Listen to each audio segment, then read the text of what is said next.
welcome back to another episode of Bagged and Bored. I am Vlad St. Valentine, and with me is the host with the Hermosis, Mr. Caden Ramos. How you doing?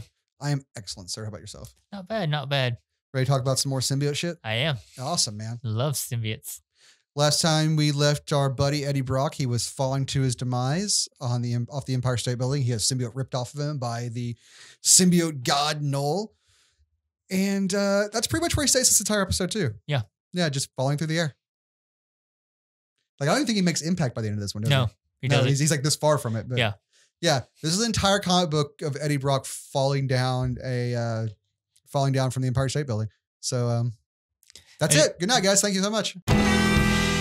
It is a pretty tall building, to be fair. To be fair. Don't say to be fair. I hate when people say to be fair. It sounds like to be fair. To be fair. Well, to be fair.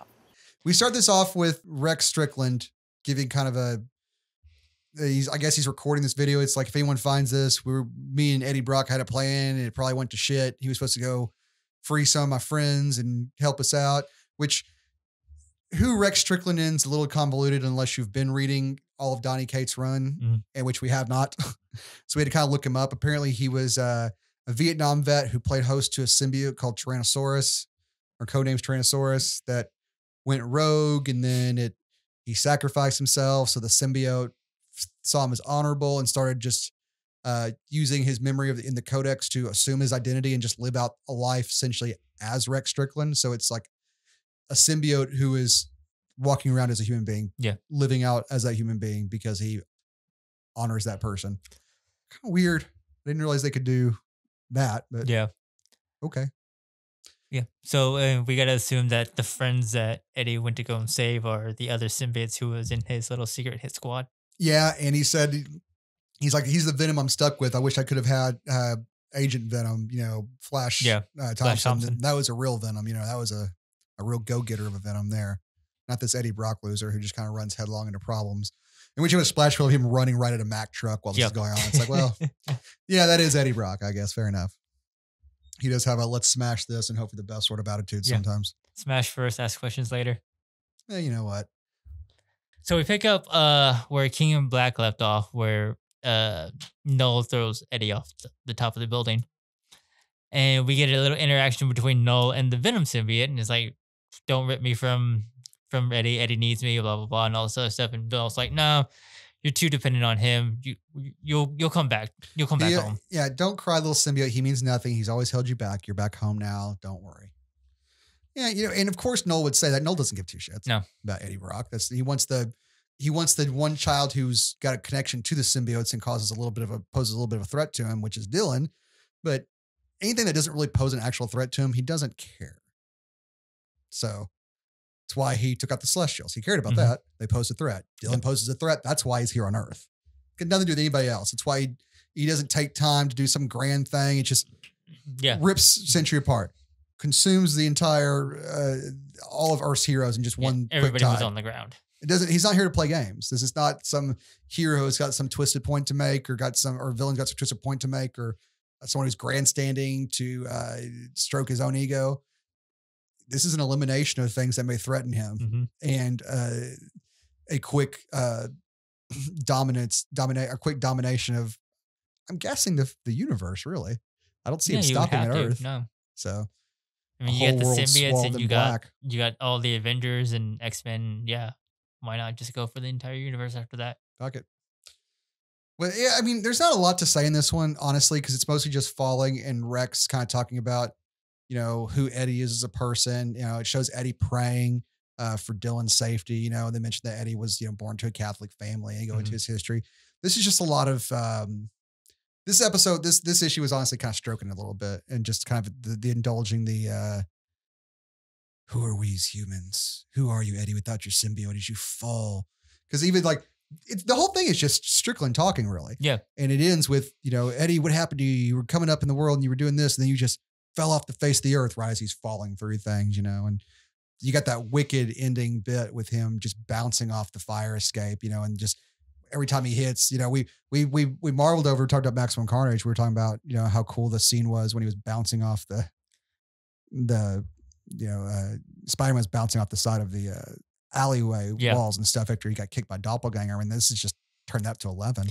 Yeah, because he's not only hitting the walls, but he's hitting the fire escapes and he's bending every which way. And Yeah, every time they redraw his body on that one panel, because they draw him like 4 times in that one panel, and there's just another limb is turned out a different way and stuff. And it's just oof. Not a lot to say about this one, really. No, as we do get Eddie falling, we do pan back to Dylan in the safe house.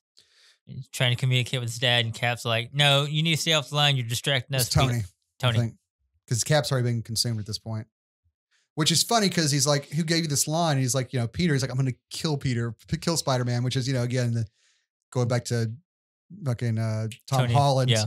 releasing things when he shouldn't. I gotta love that Peter Parker's a leak even in the comic books now too.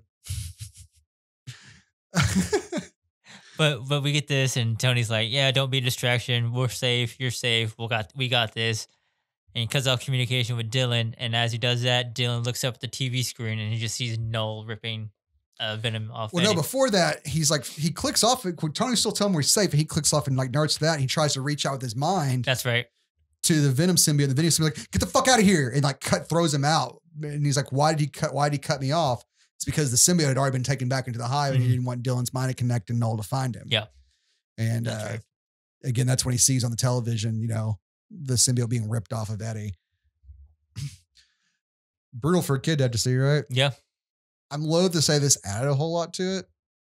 I mean, it moved us forward a little bit in the story, but honestly, this was the least necessary of the ones I like, because I feel like Venom is the only, like when Absolute Carnage in this, I feel like Venom is the only one that's necessary to read as a tie-in because it's the main character story. So of course you're going to, you're going to add something in their main comic run that actually adds to the meat of the story. Yeah. But this one, not so much. No, the only part that it really adds is, if you haven't been keeping up with Venom, is Dylan's power in connection to the hive. So it throws that a little bit in there, so you have that connection for when it comes up later. Yeah, but we see that in more force in the next King in Black, actually.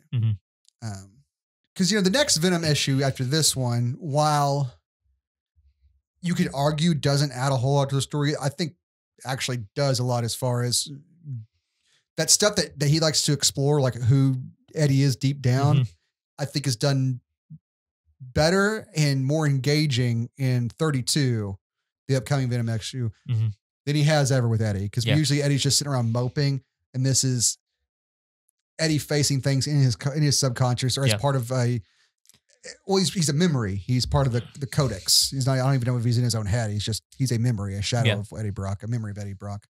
There's not a lot here, but again, if you're reading the Venom anyway, and you've been reading Venom, then of course you're going to go through this one, and it's not bad necessarily. It's just not a whole lot to it. And you just get a lot of, who is Eddie Brock really as a person sort of thing, which fucking, like I said, Donny Cates loves to do.